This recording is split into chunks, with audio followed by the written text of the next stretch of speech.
3 years ago, I was looking at the local job classifieds online when one of the ads caught my eye.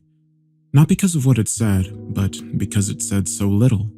Best I remember, the ad just read, "Job available. Good pay, no benefits, discretion required." It then listed an email address, and that was all. At the time, I was managing a music store, but I had already started hearing rumors we would be shutting down within the next year, and the likelihood of a transfer to another store was slim. I had been morosely looking at job listings for the last few days, but this was the first one that stood out, if only because I was bored and it was weird. So I sent an email. Half an hour later, I had a response, telling me to go to a particular office building in an upscale part of the city at a precise time for my screening.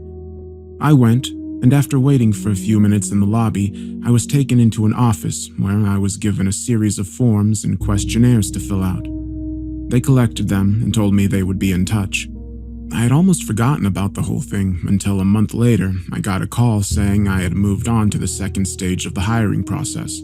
I was again given an address and time, and when I arrived, this time it was a different nice office park 20 miles away from the first one, I was met by a man who introduced himself as Mr. Solomon. He escorted me into a large room that contained a chair and a desk.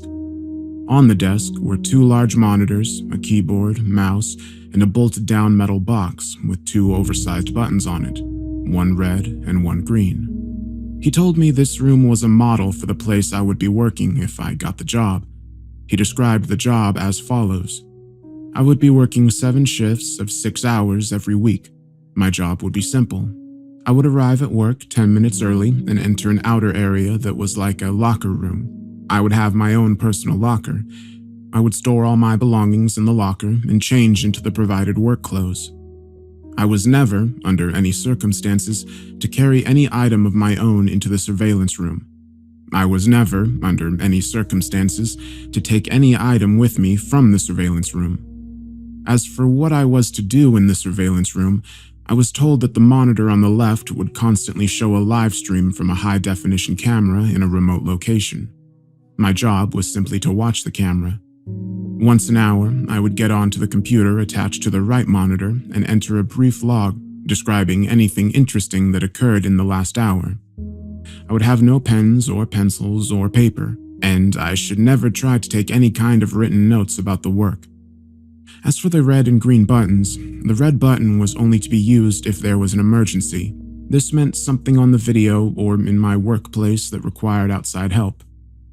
The green button was to be hit if I saw something on the video feed that was particularly noteworthy. It would tell other people somewhere that, at least in my opinion, something interesting was going on. Solomon stressed that while I was given discretion on when to use the button, I should err on the side of only using it if and when something of real significance occurred. He pointed out the camera on the ceiling of the room we were in. He said the real room would be the same. My work would be observed, and other people were watching the room on the video feed as well. He said I was only a redundancy in case other systems failed. He then smirked and asked if I knew what he meant by redundancy. I nodded, trying not to show my irritation. I don't talk that good to people, so sometimes they think I'm dumb. That's okay. Let him think that if he paid me good enough. The pay was very good, $35 an hour. This worried me. I was already thinking this was some kind of psych experiment or secret government job, which I was okay with, but that kind of money to sit and watch a screen? My mom always told me that if something good seems too good to be true, it probably is, and this was seeming too good to be true. I asked if I was doing anything illegal. Solomon laughed and said no. I asked him if anyone was going to get hurt. Again, he shook his head. No. He said the reason they were paying me so much was because they needed employees that were motivated to be professional and discreet. The work they were doing was important, and for various reasons, it couldn't be discussed. If I took the job, I would have to sign papers promising I would never discuss my work there, or I could be sued or locked up. I'm only breaking that now because of everything that's happened. So, I took the job, and because they wanted me to start right away, I had to quit the store with no notice. I felt bad about that, but I was excited about the new job too. It was a lot of money, and it seemed like easy enough work, if a bit boring. I was nervous that there was something more to it, but I told myself I would just have to see. No point in chickening out and wasting a good chance because I let my imagination go crazy. I was given the location of the job itself, and when I went there, I was amazed that it really was just like the model room I'd been shown, with only a few differences. There was a locker room you had to pass through to enter the surveillance room, and there was a small bathroom attached to the real surveillance room also. The real room had a small water cooler in the corner, but because I wasn't allowed to bring anything with me, I had to eat before or after every shift. The biggest difference, of course, was that the monitors were turned on. The right monitor was just a black and white terminal like you see in movies sometimes. I could type in my logs, but no internet to look at or anything like that. The left monitor, it was video from a room. You could call it a bedroom, I guess, because it had a bed in it, but it had a lot of other stuff too. A TV, sofa, and chairs, a couple of tables, and plenty of empty space in between. The camera must be high up in a corner because I could see pretty much everything except for the far sides of furniture. At first, though, I didn't notice any of that stuff. All I saw was her. She looked to be a little older than me and was very pretty. When I first saw her, she was laying on her side on the sofa. That was the part of the room farthest from the camera, but the picture was very clear and I could tell she was sleeping. I found myself leaning into the monitor more so I could see her better, and then I thought about what I was doing and felt embarrassed. It's like I was spying on her, a peeping Tom, my mom used to call it. I didn't want to be a peeping Tom, but I didn't want to be silly either. I needed to think about it slow. It was a good job, and I wasn't doing anything wrong, right? I wasn't hurting anybody. The woman looked fine, and the room was nice. She probably agreed to be there, and it's all some experiment or something. I was just overreacting. I sat down in the chair and began my work. It didn't take long before I understood more. The woman, I took to calling her Rachel, wasn't there of her free will. I never saw her hurt, but it was clear that she never left that room except to go into what I think is a bathroom area that my camera couldn't see. Well, she never left the room on her own. Periodically, usually a couple of times a week during my shifts, men and women in strange-looking outfits would come in and take her from the room. Sometimes she would struggle, but usually she would just go along with her head hung low. They would always bring her back, though the times when she wasn't brought back during my shift were always the worst for me. I would worry about her until I got to work the next day and saw her in the room watching TV or painting. She never looked hurt or even that upset, except for when they took her, and even when she fought, they were always gentle with her. Still, I knew something was wrong. I considered quitting the job, or hitting the red button and getting someone to come so I could get some answers, or calling the police and showing them what the camera was showing me, except I was scared. Scared of losing my job, and scared of what these people might do to me if I quit or told on them. Solomon had told me when I took the job that part of being discreet was not asking questions. I would never be asked to do more than I had already been told, but I could never tell anyone what I did or saw, and I could never ask questions about what I was doing or why. So I made excuses. It was all an experiment. She was crazy or sick, and they were trying to help her. She was doing a job just like I was, or if she really was a prisoner somewhere, at least I was watching to make sure that she was okay. If they ever tried to hurt her, or I saw that she really didn't want to be there for sure, I could get help then. In a way, I told myself I was helping to protect her by watching. I don't expect you to think much of my excuses. I don't think much of them myself, especially now. But in my defense, when things changed, I didn't ignore it or try to explain it away. I knew something had to be done. Rachel would usually paint for an hour or two every day, and it seemed to always be during my afternoon shifts. The room had no windows as far as I could tell, but I guess she either used a clock or her own body's time to keep to a kind of schedule. I always liked to watch her paint. The thing she was painting was always facing the wrong way for me to see, but I could see her face as she worked. She always looked peaceful and happy when she was painting, and seeing her that way, smiling serenely from time to time as she got something the way she wanted it, always made my day. I first noticed something was wrong when she started painting more frequently a few weeks ago.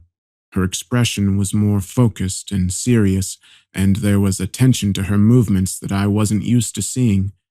At first, I thought she was just really trying to work hard on something, and I wanted to tell her not to worry. Every few weeks, the others would come in and take the old paintings out anyway, bringing in a new stack of, I think the word is, canvas? But, it was more than her being focused. Something was wrong.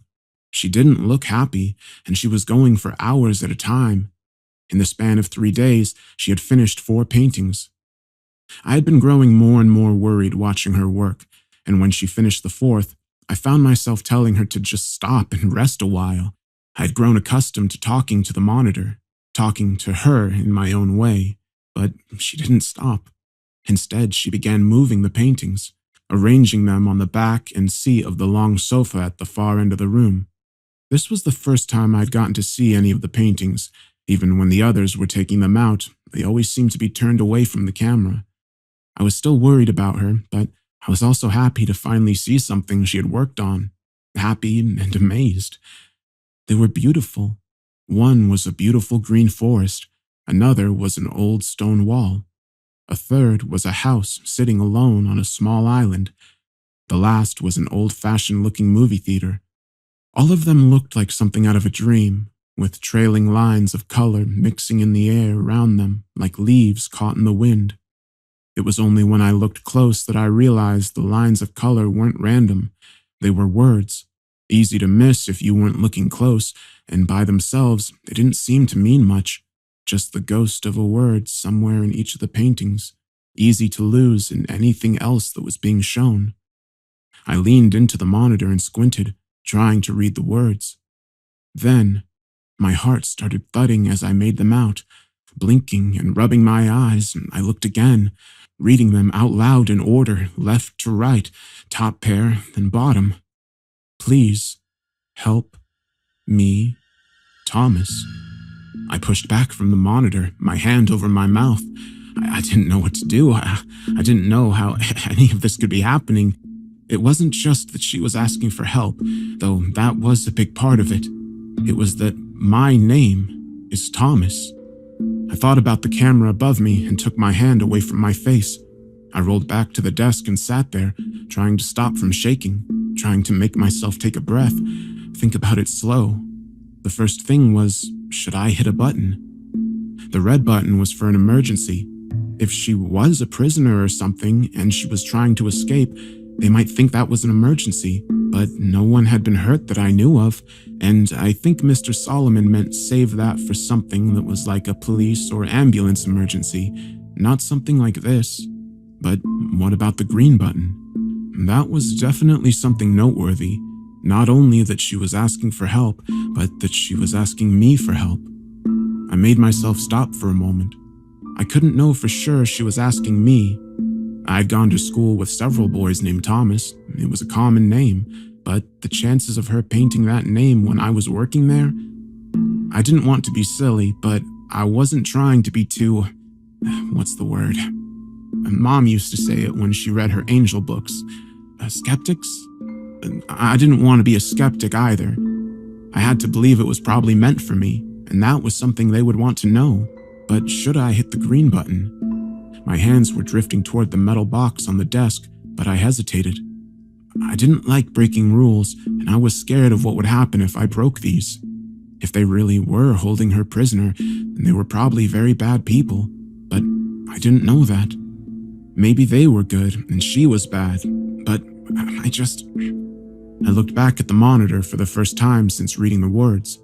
Rachel was already moving the paintings back off the sofa, as though she knew the message had been received. A canvas in each hand, She glanced up at the camera as she moved across the room, and it felt like she was looking right at me. My chest tightened as my hands moved away from the buttons. No, I didn't think she was bad. I had watched her for years. I felt like I knew her, would know if she was bad.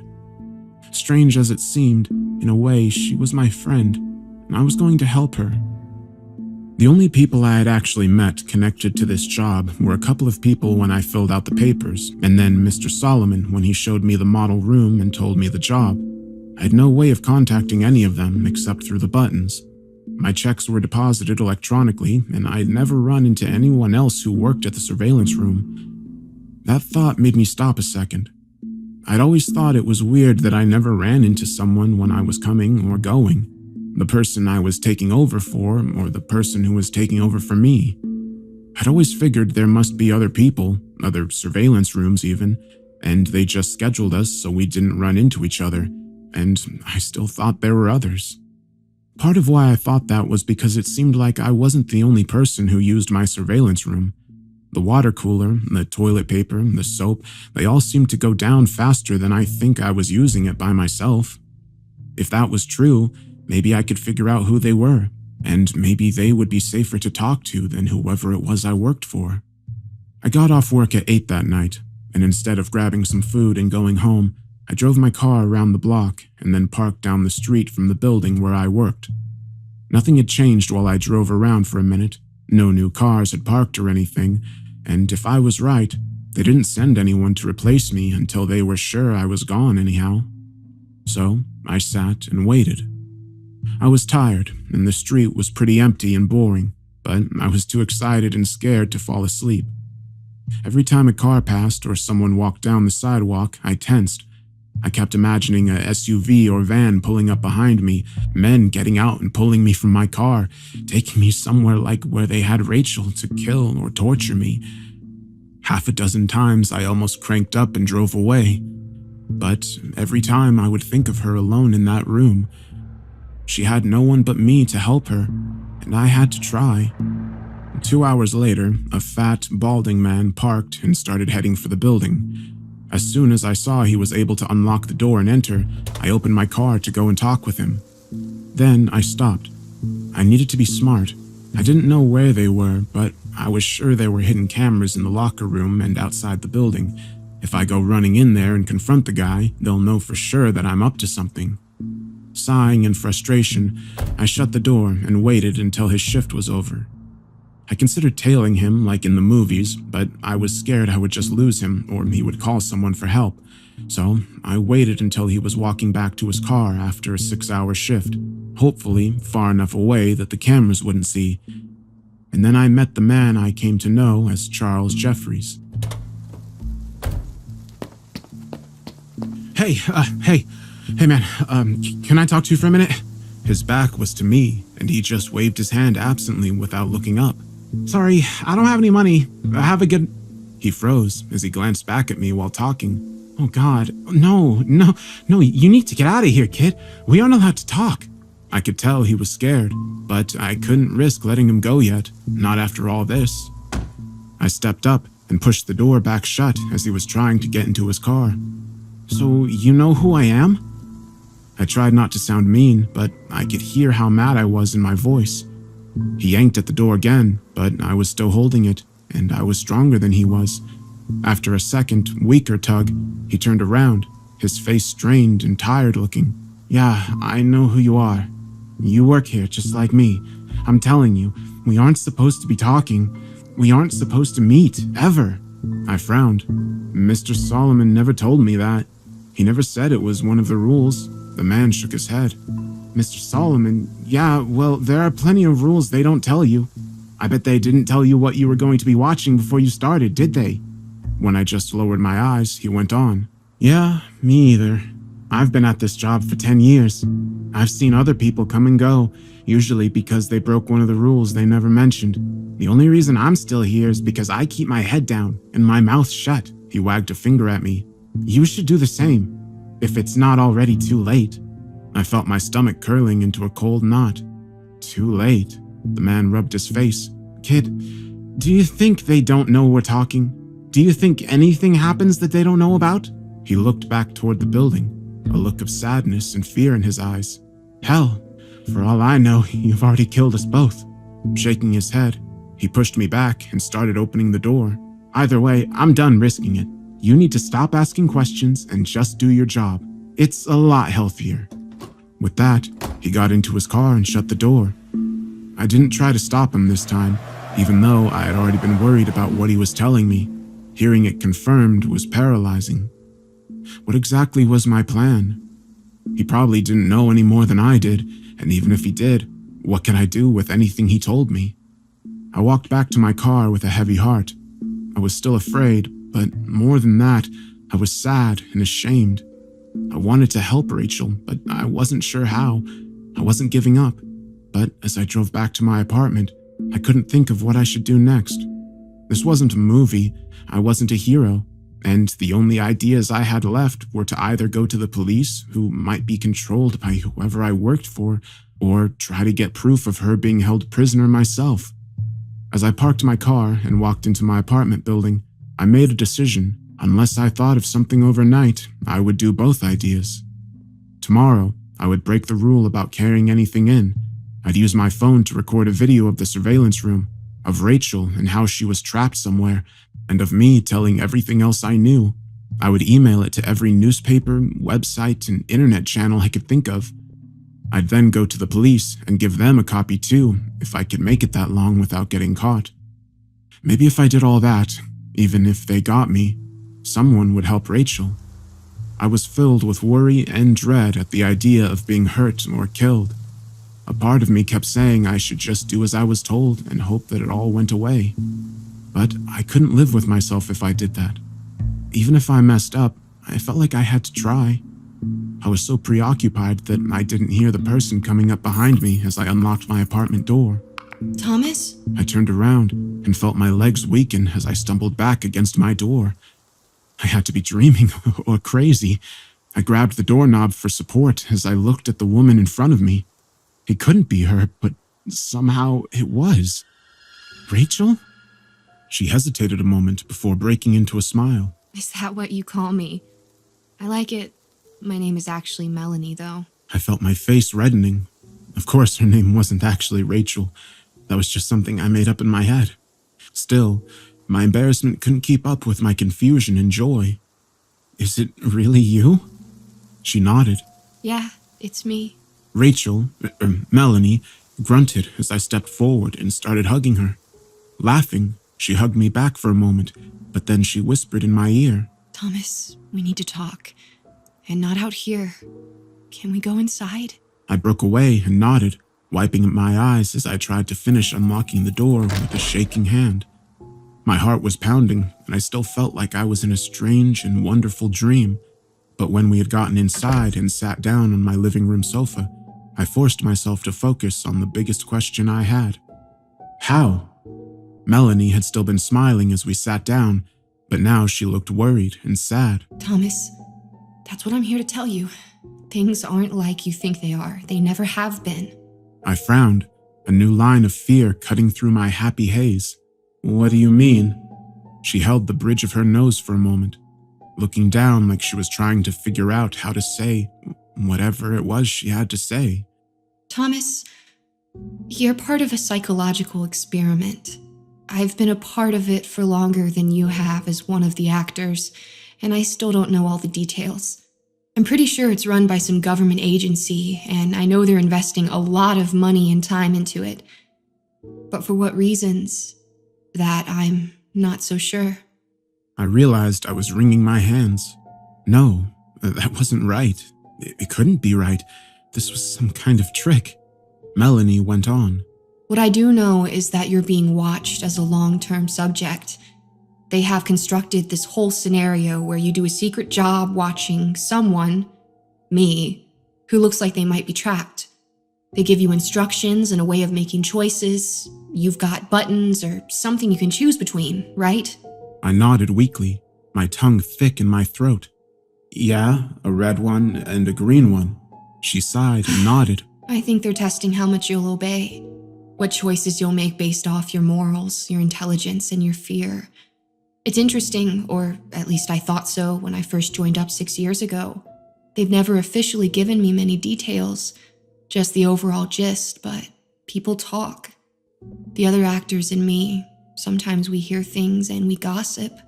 That's what caused me to start feeling bad. I interrupted. Other actors? Melanie's eyes widened. Oh, shit. Yeah, sorry. I think they still call him Mr. Solomon, and there are others too.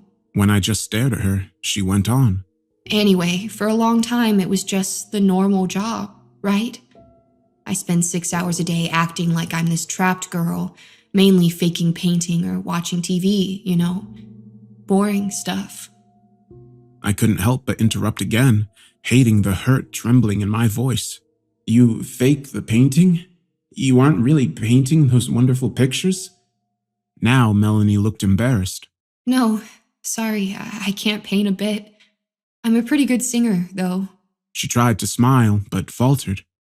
Reaching forward, she touched my arm. That's why they always have the paintings turned where you can't see them. They're already done beforehand. All you ever see is some blank canvases and, well, when they want me to show you something.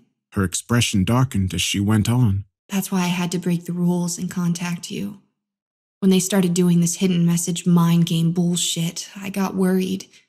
Worried you would take it too serious. That you could get hurt or even hurt yourself. As soon as you left your shift tonight, I talked to one of the guys in the video department. He told me about how you had reacted. Showed me how you were still parked down the street from the building. I drove over. The bedroom set is in a building outside of town. I saw you sitting in your car, and I almost approached you then. But I was scared of getting caught and fired.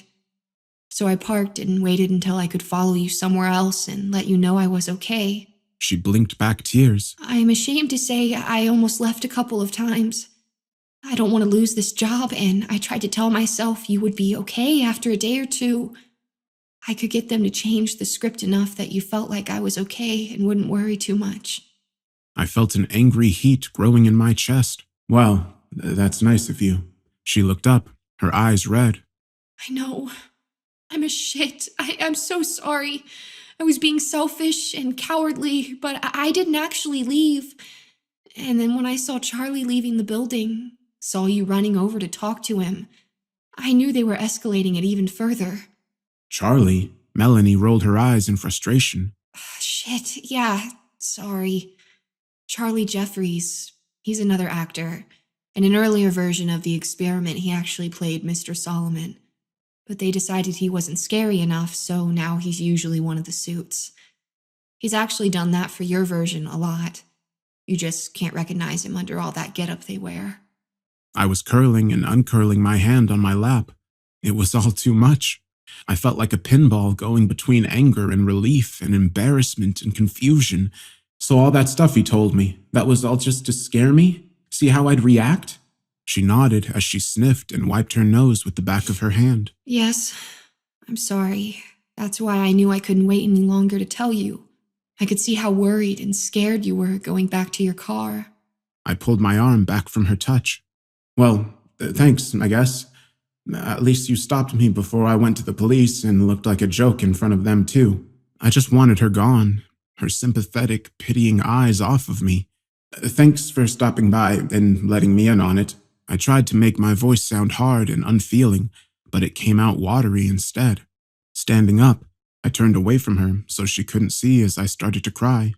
If you don't mind, I need time to think about everything. It's a lot. A moment passed, and then her hand was on my shoulder. Thomas, you don't have anything to be embarrassed about. They are very good at what they do. All you did was what you thought was right. Because you're a good man. I shrugged. I thought that you were in trouble, and I wanted to help. She gently turned me toward her, and when I looked up, she smiled and sniffed again. I know, but you need to realize most people wouldn't have tried to help. Not when it meant giving up their job or risking themselves like that. Not for a stranger. I wiped at my face as I looked away. Well, I still feel dumb, but I'm glad it's not real. I'm glad you're okay. That we both are. I paused and caught her eye again. We are, aren't we? Safe, I mean? She hesitated before nodding. Yeah, I think so. Like I said, they have a lot invested in whatever this is, and the fact that they're willing to go as far as they have with you makes me wonder. But I've never seen any signs of anyone getting hurt. I think the worst that could happen is one or both of us gets fired. I felt my face getting red again. Oh, don't worry about that. I'm going to quit tomorrow. I'll finally get to hit their damn buttons. Maybe both of them. I started to smile, but then I saw the look on Melanie's face. Thomas, please don't do that. I don't think they would hurt us, but if you up and quit, they'll figure out I've talked to you. I don't think they watch us all the time, but I don't know what they can find out. You know, tracking cell phones, spy satellites, whatever. I'm taking a big risk just being here, and I don't want them catching on. I took a step back from her. So you want to keep getting paid to trick people like me? She reached out and grabbed my right hand. I had been clenching it unconsciously, and it relaxed at her touch. No, I don't want to. But I wasn't expecting this. How the experiment has changed, getting to actually meet you. I can't do it long term, but another month or two to save up money, now that you're in on it and won't be scared or hurt by it anymore. That I can do. That we can both do. We can keep going on like normal, take some more of their money, and then one of us can quit. The next month, the other one can. How does that sound? I shrugged uncertainly. It made some sense, and once I'd calmed down, it would probably make more. She gave my hand a squeeze. And when this is all over, I want to get to know you better. I know I've been playing a role, but for the most part, that's been me you've been watching all this time. I think it's only fair I get to see more of you, too. Assuming you're interested in that. I felt my hand growing clammy in hers as my stomach fluttered.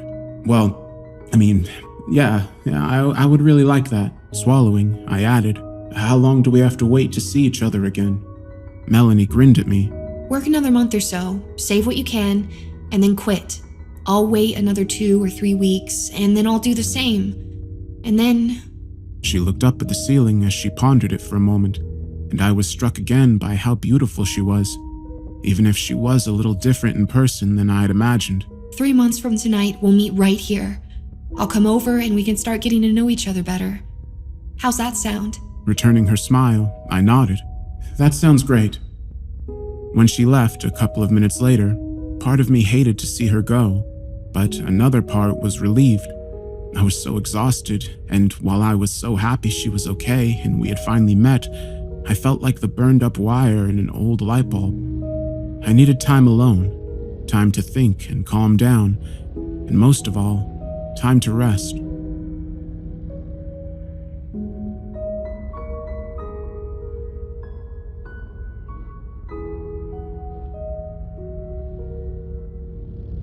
I didn't even really remember falling asleep, and when I woke up, I realized my alarm had been buzzing for over 30 minutes.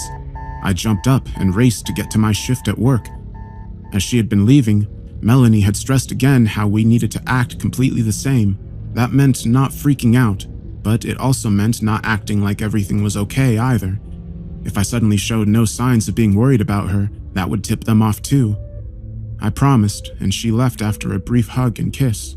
Remembering that now, through the haze of my tiredness the night before, it felt like a dream. Still, I went into the surveillance room with a much lighter heart. I didn't have to worry or feel guilty anymore about not helping her, and there was some satisfaction in finally pulling one over on the people who had tricked me for so long. Besides, in 3 months I would be done with this place, and I'd get to see Melanie again. In person, at least. Because I got to watch her on the video feed as soon as I came into work, she was asleep when I first got there, and I found myself wondering if she was as tired as I still felt. When she woke up later and started reading a book, I found myself beginning to smile and had to stop myself. I should still be worried acting, not smiling like I had a crush. I had to do better so Melanie didn't get in trouble. An hour or so later, she started working on another of her paintings. Watching her work, I was amazed at how real it all looked. It was hard to see everything from my angle, but I would have sworn she had paint on those brushes and was really painting whatever was on the canvas. I found myself feeling proud of her. She really was a great actress. Not only did I see her not giving any clues that we had met or talked, but she really did seem different in the room than she had in my apartment. I suppose that was what she meant by playing a role. I was almost at the end of my shift, and while I hated to leave her, I had to admit that I was ready for some more sleep. Trying to guard my reactions all day had been exhausting, and I was dreading the next few weeks. But then I realized she was done painting. I expected her to just go and do something else, but instead she picked up the canvas at its edges and carefully walked over to the sofa. Her body was blocking it at first, but then she stepped aside. It was a painting of a massive tree. The bark was dark and red, with a huge twisting trunk that broke off into a dozen branches. Those branches were covered in leaves that were so deep green that they almost reminded me of storm clouds more than the top of a tree. Like all the paintings, I felt touched by it, even now that Melanie had told me she didn't paint them. The images themselves, combined with the colors and small details, they really were amazing. Just like this one, if you looked close enough, you could see that there were several small blackbirds in the branches of the tree.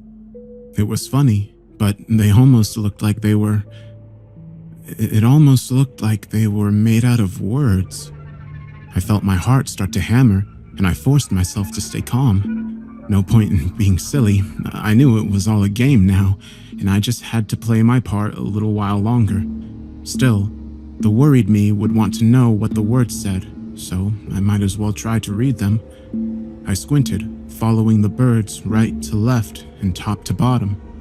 That girl isn't me. I looked away from the painting to see Rachel staring up at me. She looked terrified. Oh no. I had to do something, and I had to do it right now. If Melanie was somehow a fake, that meant they must have sent her. And if they sent her, that meant they know. They knew about the messages in her painting. They knew about me asking questions. And they knew I didn't hit a button during any of it. I felt panic and fear crawling up my chest, making it hard to breathe. Standing up, I started pacing periodically, glancing back at the monitor to see if Rachel could help me, tell me what I needed to do next. But she had laid down on her bed. It was hard to tell for sure with her back to the camera, but I think she was crying. No, I needed to fix this, get her out of there. And if I didn't have a better plan, I'd just have to go with the one I already had. Feeling the hard eye of the ceiling camera on me, I went to the door and stepped back into the locker room. My phone was in my locker, and after messing up the combination the first time, I got the door open and got it out.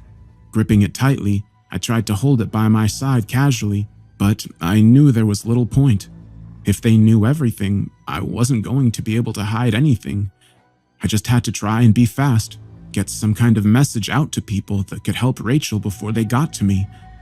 I opened the camera on the phone, and as I re-entered the surveillance room and hit record, it made a small beeping noise, and once I was sure it was recording, I turned the camera on myself. My name is Tommy, Thomas Calhoun, and my job is watching a woman trapped in a room.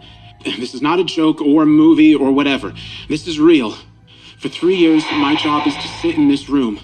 I moved the camera slowly around the room, taking in the door to the bathroom, the water cooler, the desk with the monitors, keyboard, and button box, and watch a video feed of a woman locked up in a bedroom somewhere. I stepped closer to the desk and made sure the monitor showing Rachel was clear and in focus. I didn't know this woman was a prisoner at first, or I tricked myself into thinking she wasn't because the money was good. Either way, I know she is now. She is in danger, and so am I. After lingering on video of her for a few more seconds to make sure every detail could be seen, I turned the camera back to myself. I had to hurry, or the video might be too long to send quickly. I was trying to stay calm, but I felt myself tearing up as I went on, and did my best to keep my words clear. Please help her. I don't know where she is. I don't know who has her, because I don't know who I really work for, but they are bad people, and she is not safe. All I know is that I work at a building right outside of San Antonio. I only know the names of 2 other people connected to this place. the man who hired me, Mr. Solomon, and a man who might have a job like mine, Charlie Jeffers. No, Jeffries, I think? I don't know if they're real people. Well, I mean, I don't know if that's their real names. Please, I'm not crazy. I know how this sounds. Just come here, see the room, figure out where she is, and help her, and... I heard the muffled sound of the outer door opening into the locker room, and I frantically fumbled with the phone to stop the recording. How do I send? Oh no. How do I... Oh, there it is. I hit the button to share and felt a new panic rising. Who should I send it to? I only had a handful of contacts, and I just selected them all. Maybe at least one of them would take it seriously and get help. As I heard the door to the surveillance room opening behind me, I hit send. Not connected to data service or Wi-Fi. Please send again when connected. What? No! No, no, no! I turned to see Mr. Solomon entering the room. He was flanked by two large men in dark suits that looked like bodyguards or something. Raising a finger, he wagged it at me. No service in here, Thomas. But then you should never need service in here, so long as you followed the rules. They took me easily. I tried to make it to the bathroom and close the door, but the two guards stopped me and pulled me down. They put what do you call them? Zip ties? On my wrists and feet and pulled a black bag over my head. Then I was being carried out of the room, and it felt like they must have put me in the back of a van that was pulled right up to the building.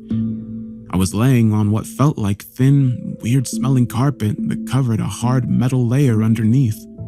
I heard someone get into the van with me, and I asked where we were going, if they would just take me and let Rachel go.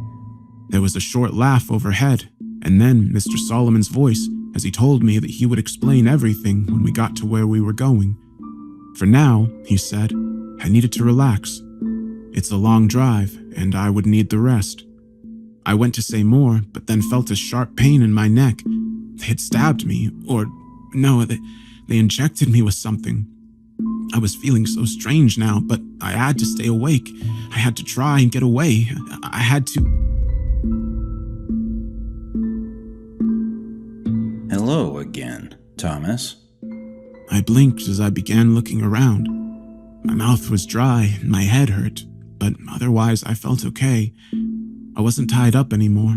Instead, I was laying on a padded table like I'd seen when I went to the doctor. But this wasn't a doctor's office. The room was large, and aside from the padded table, it held a small desk, a desk with a computer monitor on it and a couple chairs. Sitting in one of those chairs was Mr. Solomon. I raised up slowly, blinking at him. Where is she? Is Rachel okay? The man smiled. You really are something, Thomas. Trying to be the hero, even if you don't quite know how. I respect that. Licking his lips, he leaned forward slightly. In fact, I respect that so much that I've decided to start our new relationship with as much honesty as I'm allowed. Some of my colleagues disagree with this approach, but you know what? Fuck them. This is my project, and I think you deserve to know what's going on. Looking more serious, he stood up, lifting the gun he had been holding casually in his lap. But before we get into details, would you like to see Rachel? I slid off the table and nodded as I caught myself from falling. My legs were still wobbly from whatever they had given me, but I barely noticed. Yes, please. Let me see her. The real her. Mr. Solomon gave a small laugh and gestured toward a nearby door. Yes, reality is always best. She's just in the next room. I stumbled my way forward, my legs getting better as I walked, and when I grabbed the doorknob, it turned easily.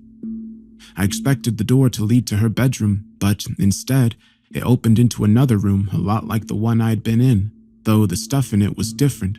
Strange machines filled the walls, and in the back of the room was a large aquarium? I don't know. It was a big cylinder, taller than I was, and it was filled with some kind of gray liquid. There was a shape in that liquid. Go ahead, Thomas. Feel free to go have a good look. You've earned it. I felt my stomach clenching tighter at Mr. Solomon's words and the meanness in them. My legs felt heavy again now, but it wasn't from the drugs this time. Shuffling forward, I could see the shape was a person. Oh no. or at least a body, because it was clear from just looking at it that the person was dead. It was very well preserved, but I could see how the skin hung wrong and looked bloated in spots. Oh God, no, no, no. Its hair, which had been floating like seaweed in front of its face, drifted away as I reached the glass. I could see Rachel staring out at me. Murderer! I turned on Solomon and started to run toward him when he shot me. Suddenly, I was on the ground, convulsing as he stepped closer. Don't worry, Thomas. It won't kill you. Just make you unable to move for a bit. I heard more footsteps as my body began to still. Get him up. Take him back in the other room. I could barely feel anything as I was carried back to the padded table and propped up into a sitting position. This time I was strapped down, but I guessed it was more so I didn't fall off because I couldn't move anything other than my head, and even that just a little. I could hardly see at all for crying, but I recognized the blurry shape of Solomon sitting back down in front of me. Before you ask, well, when you're able to ask anything again, yes, that is Rachel. Not a fake Rachel, not a dummy, and not some kind of trick. As I said, the time for tricks is past. Now is the time for truth. Frowning slightly, he went on. Thomas, I understand that showing you her body that way, might seem very cruel. You may hate me for it right now. I would understand if you did. But you called me a murderer. And at least in this specific context, I think that is unfair. Because I didn't kill Rachel. In truth, I've been with this aspect of the project for only 7 years. He gestured back to the door behind him. And Rachel has been dead for over 8. I felt my eyes widen as though they belonged to someone else's body. It was more lies, more tricks, all of it. Oh God, it had to be. Do you know what remote viewing is? He rolled his eyes. Sorry, right. You can't talk right now. I'll just assume you don't. Remote viewing is a broad term for the ability to see things that are far away from you physically, to know things you shouldn't be able to know through your normal 5 senses. Some describe it as a psychic ability, though there are several schools of thought as to how and why it works. His eyes fixed on mine intently.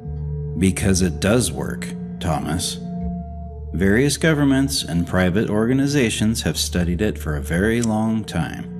And while publicly it is always ridiculed as pseudoscience and foolish superstition, the reality is that some people have the innate ability, that means it comes naturally, to somehow see other places.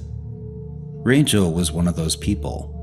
She came into the program when she was 17, having been identified via a front-facing screening process that was ran as a psychological test that paid subjects well at a time when Rachel was looking to make some money. 3 months after being identified as a good candidate, she was taken. And after the initial adjustment period, she became a largely compliant asset that quickly rose to the top of our talent pool. Solomon folded his hands on his knee. I know you cared for her, Thomas, so I think this is worth sharing. Rachel was never treated badly, other than her confinement and the occasional test that was mildly unpleasant. No, we all treasured her. She was enormously talented, not just as a remote viewer, but as an artist. That's how she would convey what she saw, you understand. She would enter into an almost trance-like state when she painted, and when she was done, she would have given us a painting of images and words that provided, well, it was very valuable information. If you ever wondered, that's why there was always such care that the paintings were never shown to the camera. Picking at his pants, he went on. Rachel was so talented that she was selected for a new program that we thought might greatly enhance or alter her ability. We introduced something foreign into her body. If anything, the accuracy of her remote viewing was declining, which was a problem for us and for her. But then we realized that we were reading the new paintings wrong. She was able to see more clearly than ever. She was just no longer bound to only current events. Now her sight transcended time. He paused, and I realized he was enjoying telling the story. The bastard was having a good time, pausing to make it more dramatic. I would fucking kill him. While this made some of her paintings less immediately useful, they became much more valuable as we were able to decipher them. For a time, it looked as though everything was working better than we had ever hoped. His lips thinned. And then, one day, she showed a painting to the camera. It said, "Please help me, Thomas." This immediately sent up all kinds of red flags. She knew not to show paintings to the camera, and now she was trying to communicate with someone?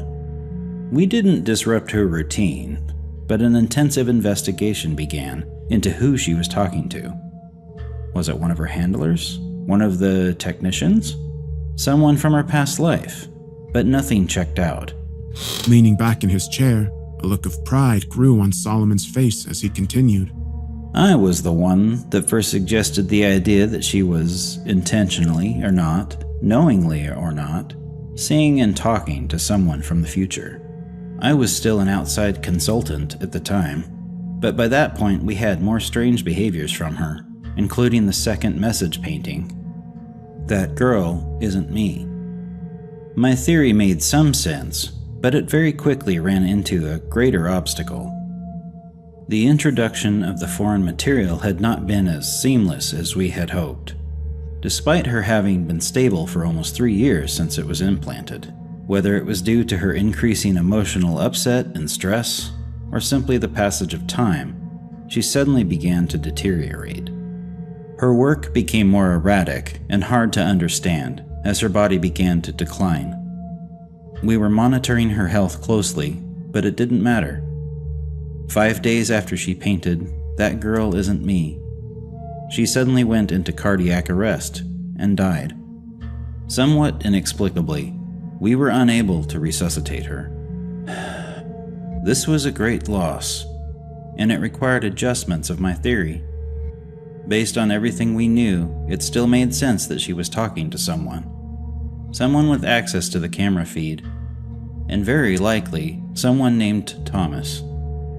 If Thomas was viewing that camera footage in the future, as I believed, then he must be working for us in the future. He gave me a thin smile. And whether you believe that future is set in stone or not, I'm all for giving it a helping hand. 7 years ago, I began the Thomas Project.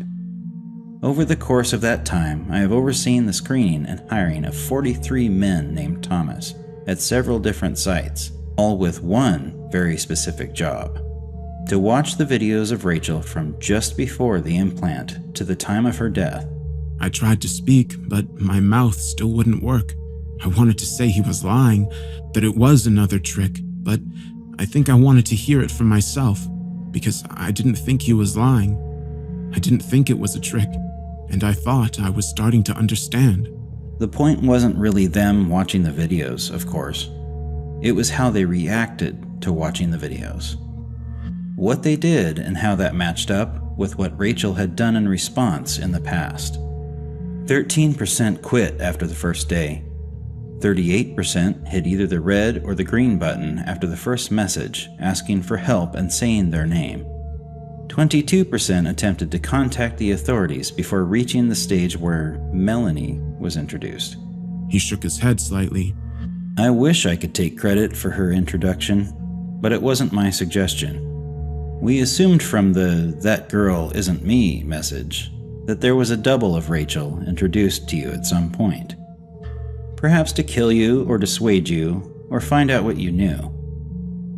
But it took a few tries until we felt it was well refined, and as I've pointed out, only 27% made it that far.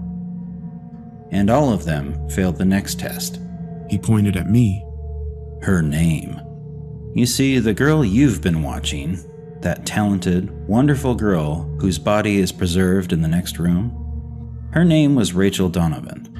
I had always wondered if Rachel was merely seeing you, or if there was some kind of connection between the two of you. When you called Melanie Rachel, I knew that we had finally found the right Thomas. The distant point of light that our Rachel was looking at across space and time. I swallowed thickly and found I could feel my tongue, if only a little. Slurring badly, I pushed out a single word. Why? Solomon looked surprised. I'd have thought that'd be clear by now. You're our only remaining link to one of our greatest treasures. Perhaps you have a similar ability, or it may be that she forged the link purely through her own talent and will. But either way, you are important, and you have more work to do. He stood up and moved over to the table where he turned on the monitor. As it came to life, I saw it was a frozen image of Rachel's room. A tape paused where I'd left off watching. Turning back to me, the man looked solemn. You have to watch the rest of it, because Rachel painted you more pictures before she died, and we have to know what they mean.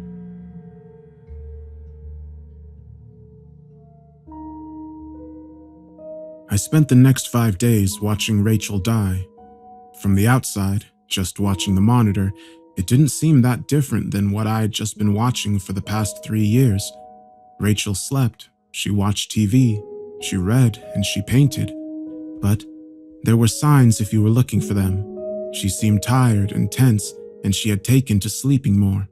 And occasionally, just every once in a while, she would glance up at the camera, at me. It was then that I could see the fear and sadness in her eyes. Inside, I felt like a burned-out house collapsing in on itself. At first, I refused to watch, to do anything they wanted me to do. Solomon didn't get mad at me, but just shrugged. He said while cooperation was preferred and could go a long way toward making my stay with them more comfortable, it wasn't required. If he was right, Solomon had said with a thin smile, things would play out as they were meant to, regardless of what I wanted or thought I chose. Either way, he said the video was about to start again and would not stop for another 5 days. Whether I wanted to spend that time getting to see her again was entirely up to me. I tried not to watch, but a part of me knew from the start I was going to. Maybe I would find some clue that they were lying about her being dead, or Rachel could give me some advice or warning about what I needed to do next. I didn't know. What I did know was that I couldn't miss the chance to see her again, and despite knowing in my heart that she was dead and everything on the video had happened a long time ago, I still felt that by watching, I was with her somehow. She had been taken away from everything she knew when she was barely grown, trapped for years for just being special, experimented on, treated like property, kept from ever having friends or family or a life, and yet through all of that, she was still beautiful. Not just on the outside, but on the inside too. I'd spent years watching her, getting to know her in 1,000 tiny ways that so few people ever truly know each other. I had seen her kindness and the grace in her actions, even when she was fighting against the people holding her.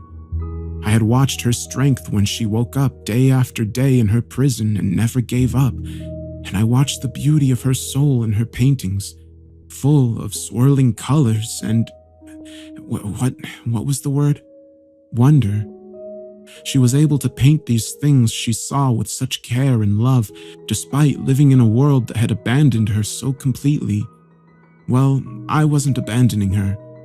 I would watch every bit of the video I could manage, try to burn into my memory every frame of her I saw, not for them and their stupid project, but for me and for her. I may not have much to do in my life before they lock me away somewhere or kill me, but I could do this one last thing. Rachel wouldn't die alone. I watched nearly all of it, stopping only to eat quickly and use the bathroom until the last 2 days.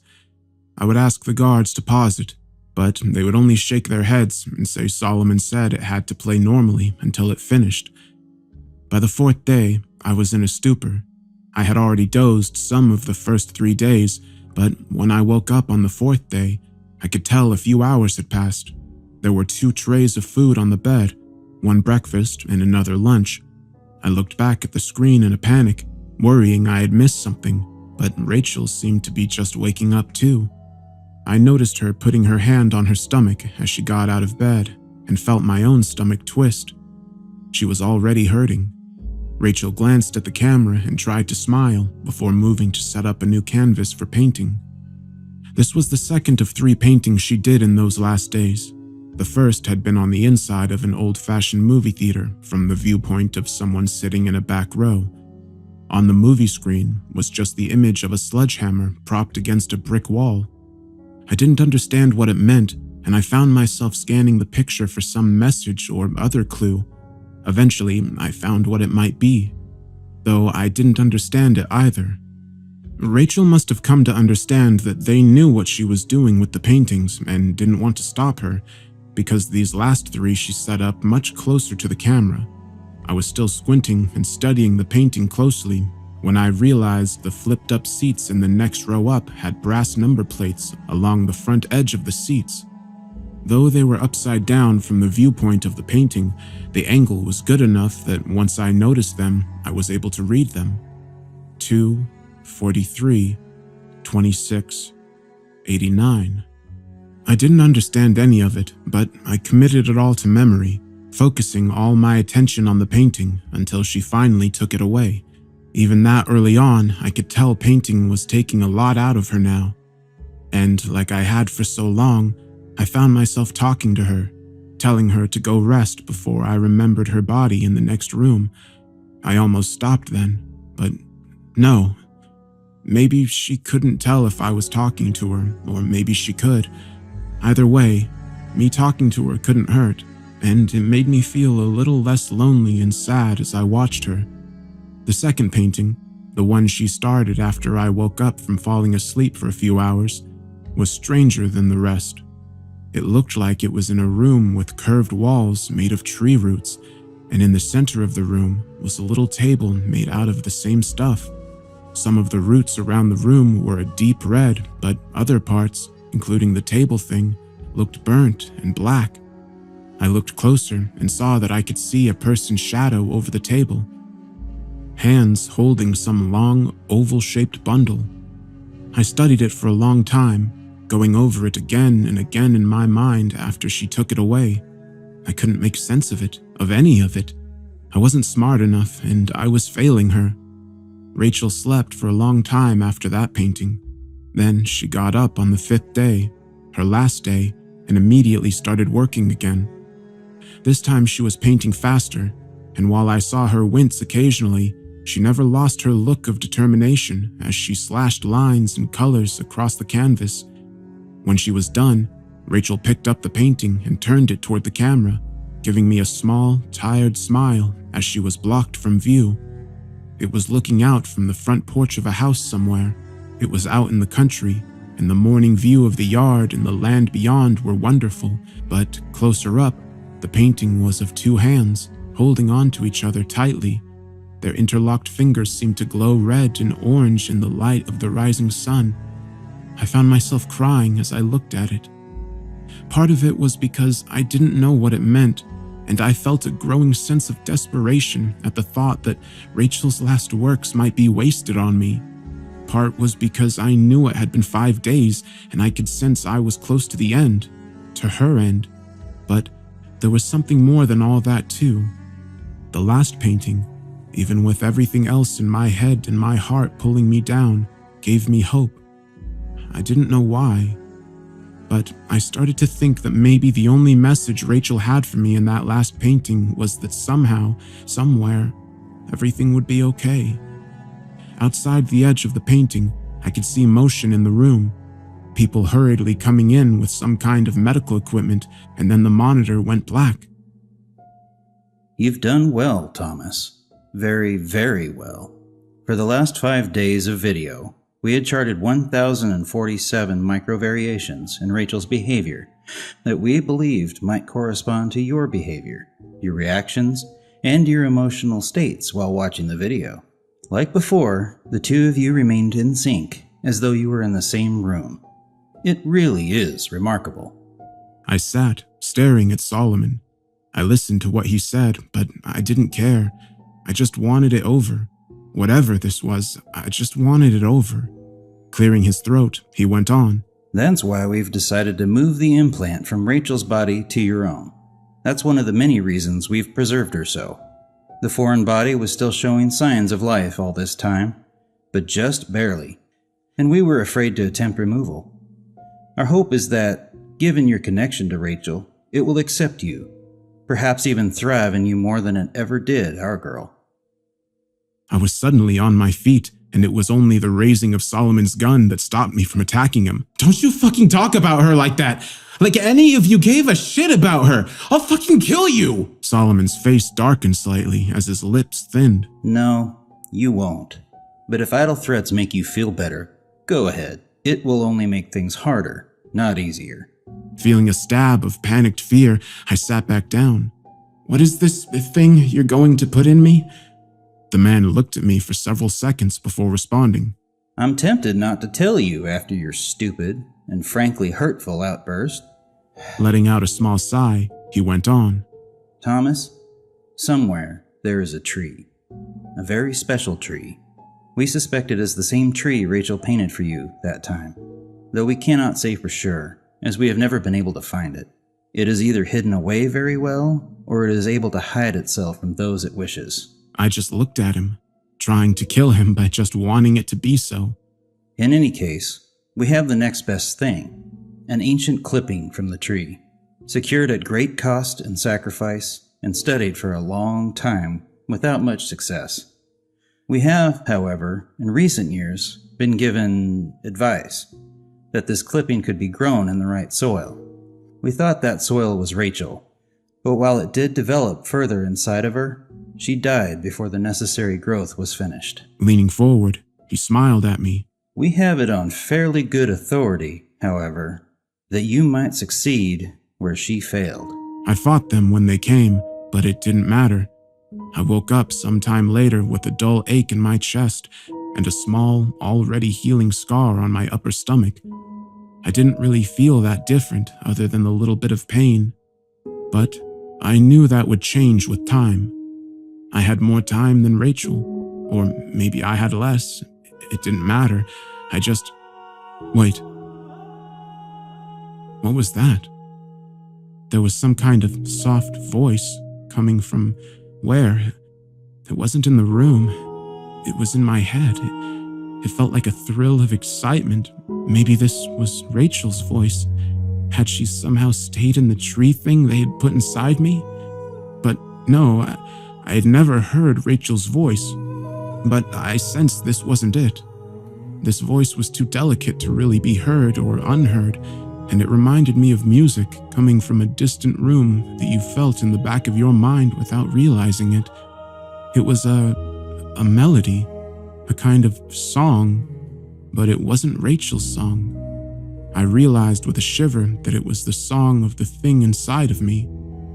At first, I was afraid, but that didn't last long. It wasn't trying to hurt me.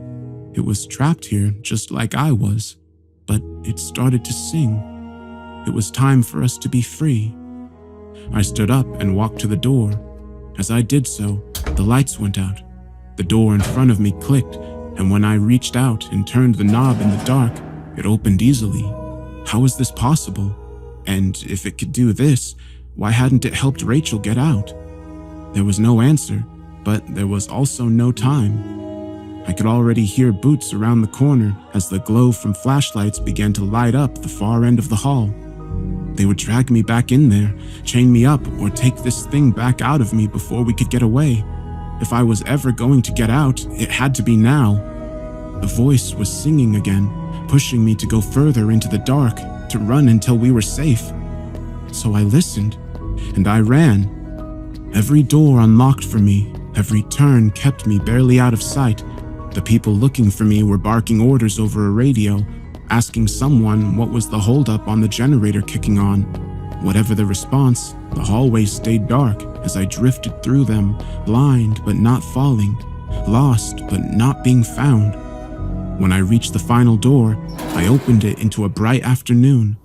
My lungs burned a little at the first fresh, unrecycled air I had breathed in a week.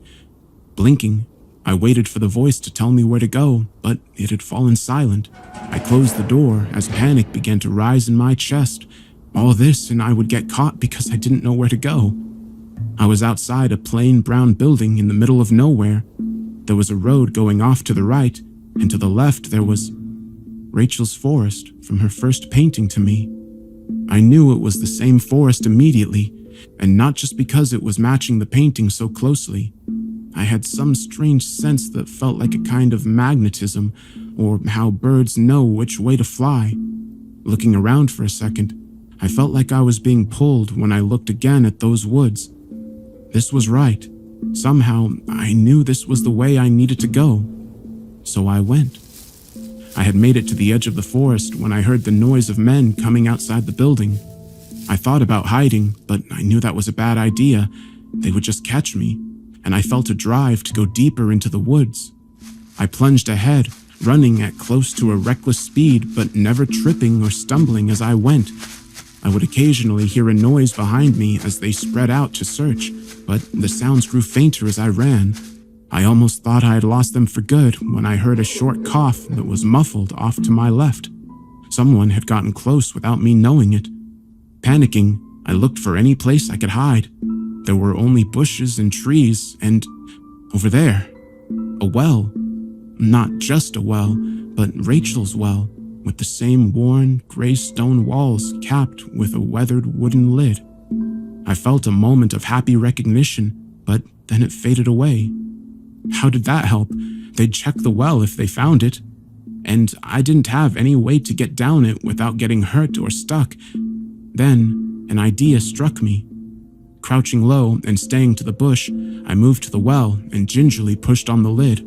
At first, it resisted, but when I pushed a bit harder, the wooden circle slid aside enough that you could clearly see someone moved it. Glancing around, I eased back into the bushes as I heard soft footfalls approaching. "We need to check this out. You think he went down the well?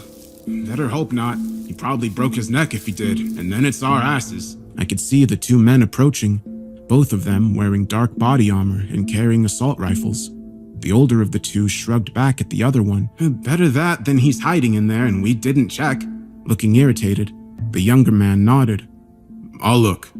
He went over to the well and shoved the wooden lid aside, causing it to clatter to the ground. Hitting a button on his rifle, a flashlight sprang to life on the barrel. He started to shine it down into the well as the other continued to look in every direction. I was worried he would see me if I moved, but I couldn't wait. I just had to stay calm, think slow, and move fast. I kept expecting to hear them yell or feel something or someone strike me in the back, but nothing came. As the afternoon light began to dim, I saw the trees thinning ahead. I was approaching a road. It looked like a normal public road too, with several cars passing one way or the other as I walked out of the forest and up the hill to the asphalt.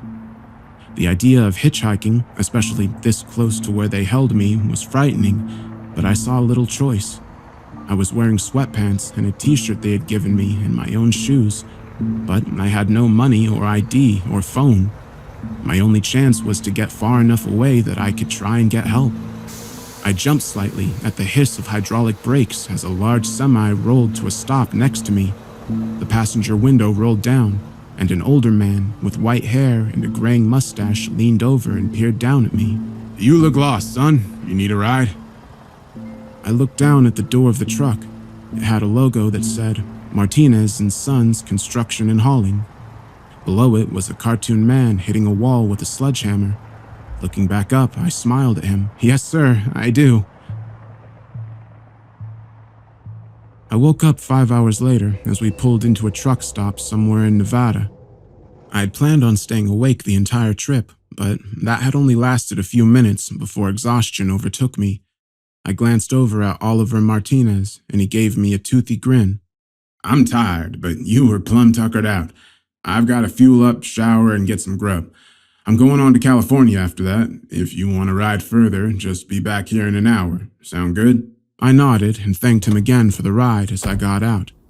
I felt groggy from sleeping, but otherwise okay.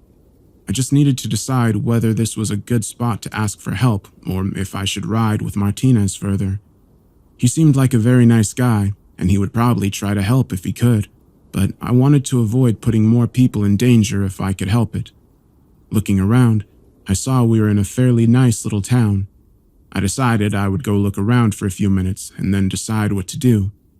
I was only 3 blocks down the street when I saw the flickering of lights in the distance. It was a movie theater. As I got closer, I felt my chest tightening. It was the one from Rachel's painting. "Hey there, welcome to Phoenix."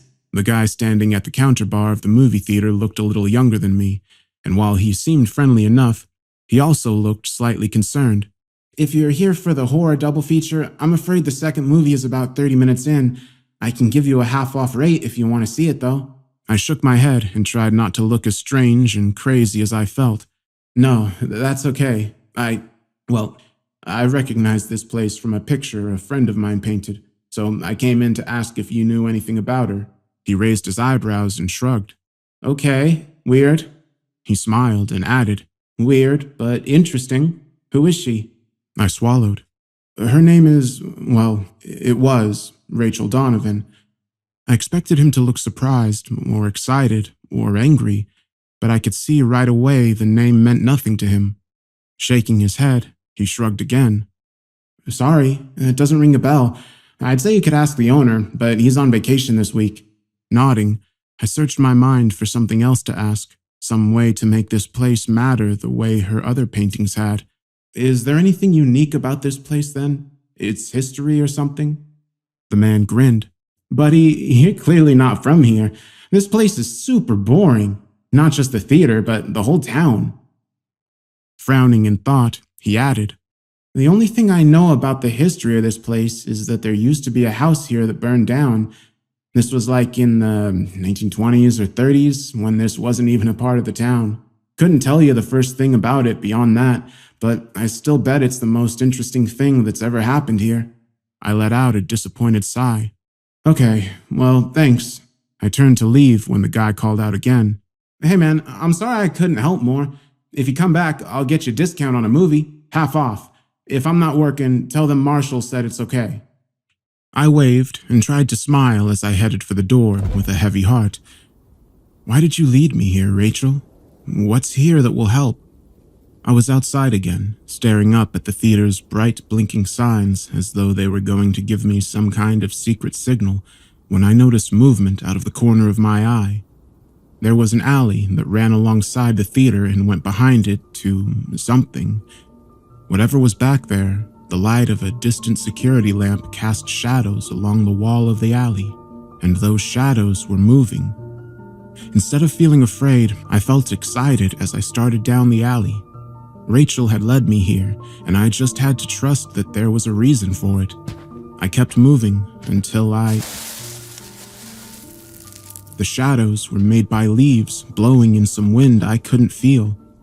As I got to the far end of the alley, I saw there was a small backyard behind the theater surrounded by a chain-link fence, and on the other side of that fence was the tree from Rachel's painting, with its deep, red, twisting bark and foam of green leaves waving to and fro in the night air.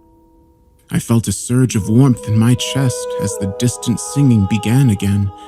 This was the place, the special tree that could not be found unless it wanted you to find it.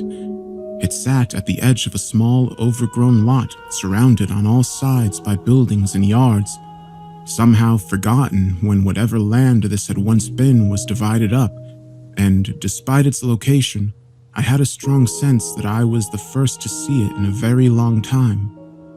Climbing the fence, I felt a jagged wire dig into my leg and rip my pants as I fell over the top. I was bleeding a little, but I hardly noticed. I could smell the tree now, and it was a rich, good smell unlike any I had smelled before. Reaching out to it, I felt the singing grow louder as I touched it. I felt stronger and less afraid then, and when I saw the light opening up at its roots, I didn't tremble. I smiled. There was a hidden tunnel under the tree, a tunnel filled with sweet-smelling air that was like the tree smell, but also different. And the tunnel wasn't dark. No, not at all. It glowed with its own golden light that called to me, urged me forward. Rain was beginning to fall as I looked around the dark lot. I had the thought that I was leaving this world behind, and I found that I didn't mind that much at all. The tunnel had continued to grow, slanting down gently and tall enough that I walked in without stooping. The roots of the tree went on, woven through the dirt walls as I went deeper. I looked back and saw the tunnel had closed behind me, but I wasn't surprised. The way forward was the only way that mattered. I walked for what might have been hours, but I never felt tired or hungry, and I never worried I was lost, though I had no idea where I was or where I was going. Still, I felt a surge of happiness and excitement when I turned a corner and saw something in the tunnel ahead. As I got closer, I realized it was a brick wall, but just as I began to think I found a dead end, the wall faded away, revealing a dark room. I paused at the edge of the tunnel, looking out at the floor of what looked like a basement. It was empty, but in the light from the tree, I could make out something scratched into the floor. It was the number 2. I felt my pulse quicken as I thought back to Rachel's painting with the theater seats, and then I stepped out into the room. It was the empty basement of a house, and as I went up the stairs and opened the door, I saw that the rest of the house was empty as well. No lights were on, but bright sunlight poured in through every window, and in the distance, I could hear what sounded like small waves crashing on a beach. I wanted to go out and see where I was, but I forced myself to check the house first for any people or clues, but there was none. The house was utterly bare of any sign of people other than the numbers scratched into the floor below. My nose tingled with salty air as I stepped outside. The house was near the beach on what I soon figured out was a small, deserted island. I realized, with little surprise, that I recognized the house from Rachel's painting. As I stepped off the porch, I saw no signs of people, but I wasn't entirely alone, because sitting some distance from the house was the tree. I knew it couldn't be the same tree as in the abandoned lot, but at the same time, I knew that it was, or at least a different part of the same tree that made the tunnels and appeared in my old world, and whatever place this was. Because I had started having that thought as soon as I stepped out of the house, I didn't think this was my world. Not exactly.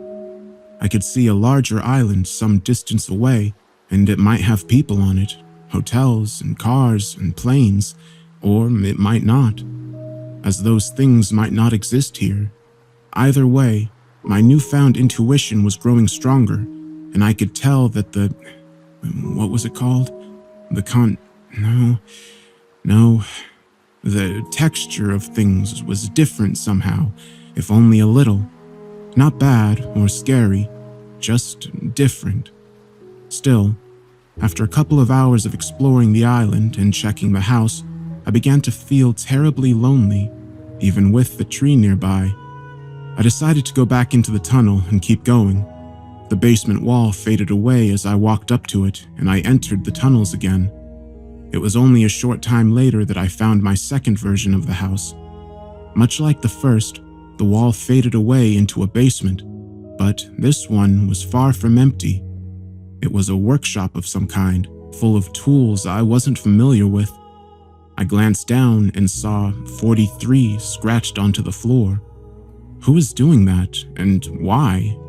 I was going to explore the house, more carefully this time, as it looked like there were people here, but then I froze. Propped against the brick wall, next to a small stack of boards, was a sledgehammer. Trying to be quiet, I crept over and picked it up before heading back into the tunnel.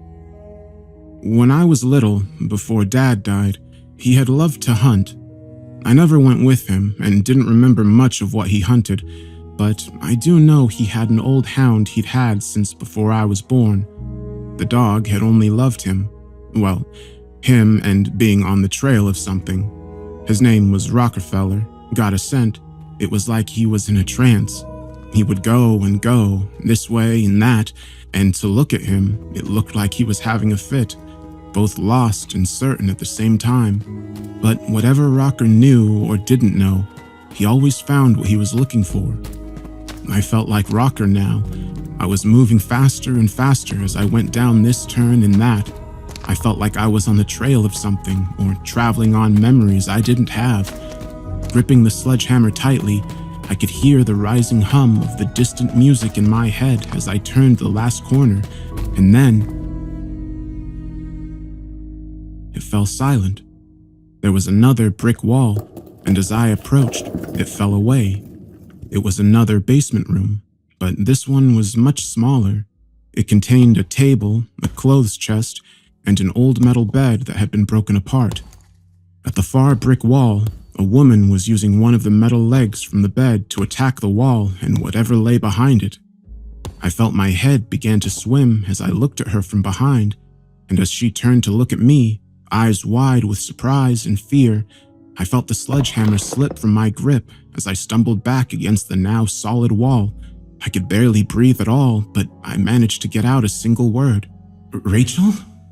The woman looked at me, her expression less fearful but still guarded. Yeah, do I know you? She had the bed leg partially raised in warning. It was her, but it wasn't. Much like the tree on the island, this Rachel looked a few years older, and while she looked stressed and confused at that moment, her eyes didn't seem weighted down by the same quiet sadness I had come to recognize watching the other Rachel for all that time. Still, I didn't know how to answer her question and not sound creepy or crazy. I stared at her for a second, floundering, when she asked another. You came out of the tree tunnel, right? I nodded, grateful for something I could answer easily. Studying me, she said. Where did you come from? Before the tunnel, I mean. I flushed as I tried to think of the right words. Well, I came from Texas originally. She grinned at me for a second before catching herself and trying to look serious. Yeah, okay. But do you know how the tree works? How did you find out about the tunnel? How did you get here? Sighing, I rubbed my head and just stared into it. Look, I know this will sound crazy, but I had a job watching a woman trapped in a room, and that woman was you, or another version of you, and she asked me for help, and I couldn't help her, and I found out she had been dead for a long time but could see me in the future, and then they put something from the tree in me that had been in her that had killed her, and then I escaped, and then I figured out where to go to find the tree from things she had painted, and I somehow knew how to go into the tunnels to find different spots, and I'm pretty sure the tunnels lead to different worlds, and I got this sledgehammer, and then I— Hold up, god damn, take a breath. You're going to pass out. She was smiling again, and this time she didn't try to hide it. She looked over what was left of the bed to where the sledgehammer was laying on the floor. And did you say sledgehammer? So yeah, I believe you. I've been in those tunnels too.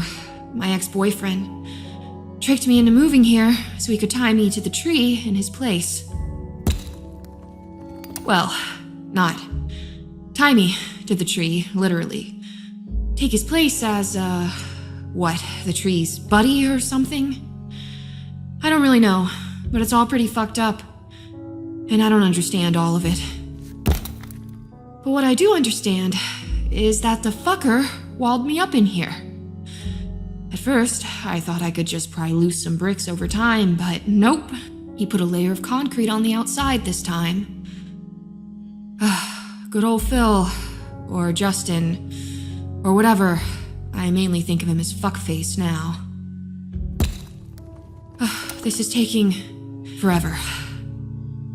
I stepped up and put my hand on the sledgehammer.